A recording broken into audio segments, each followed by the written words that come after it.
Hello everyone, it's Channin here for Honeybee Stamps. In today's video, we are going to create this colorful, clean, and simple card which features a fall stamp set.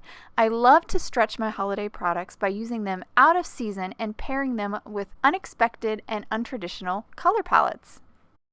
The set I'm using today is the Fall Foliage Frame set. I love this set. I think it's one of my absolute favorites from Honeybee. I went ahead and pulled off that large frame stamp and positioned it over an A2 panel of white cardstock. Once I get it in place, I'll then pick it up and then ink it up in intense black ink.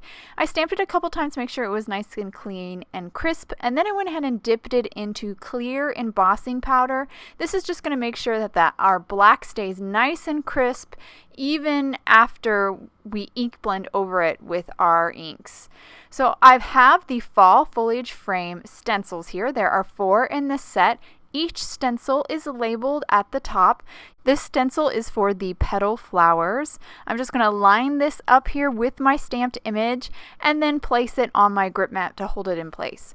Now I'm going to grab my inks that I'm going to use for this stencil. I'm going to start with mustard seed distress ink. Simply ink blend all the openings with this yellow. Once I finish with that, I'm going to move on to wild honey, kind of a warmer and darker yellow, and I'm going to ink blend a little gradation starting at the base of some of these flowers. Because my blending tool is kind of large, I'm not bothering to get flowers that are really close together. Just kind of ink blend a little cluster at the base, kind of at the center, and that just creates a little subtle gradation over the flowers. A little bit more interest than just having them flat yellow.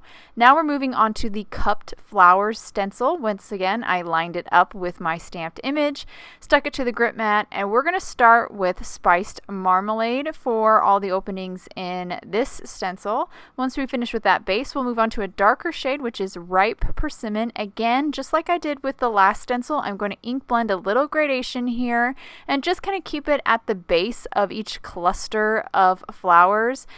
Some flowers will have none of that ripe persimmon on them, and that's okay.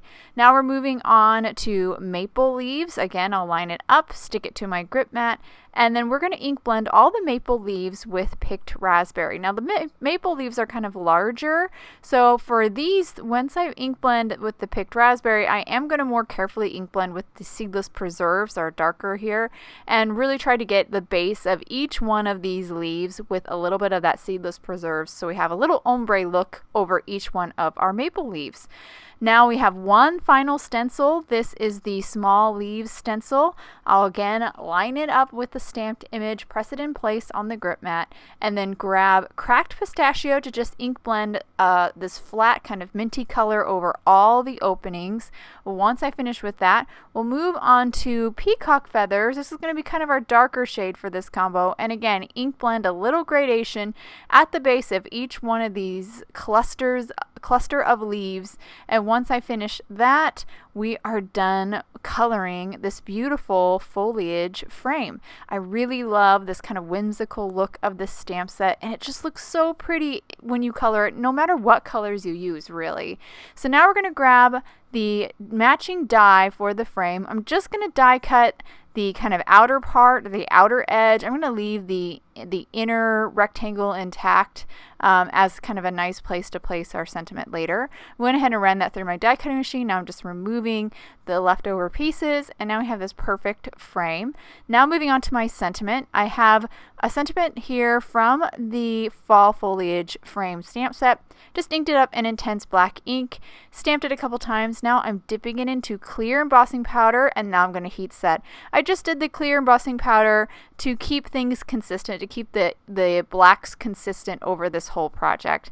Then I went ahead and grabbed the coordinating dies from the Fall Foliage Frames die set, placed them on top, and ran them through my die cutting machine, and now we have our sentiment complete. I love how this stamp set comes with a large sentiment and then these sub sentiments to pair with it. I just love pairing large sentiments with sub sentiments. I went ahead and added some foam adhesive to the back side of our frame, and now I'm centering it on an A2 top folding card base turned on its side, and now I'm going to position my sentiment, starting with the larger one, and then I'll put that sub-sentiment underneath.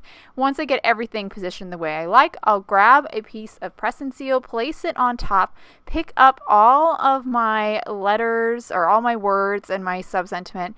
Then I'll grab some 1/8 inch foam adhesive and place it on the back side of my sentiment.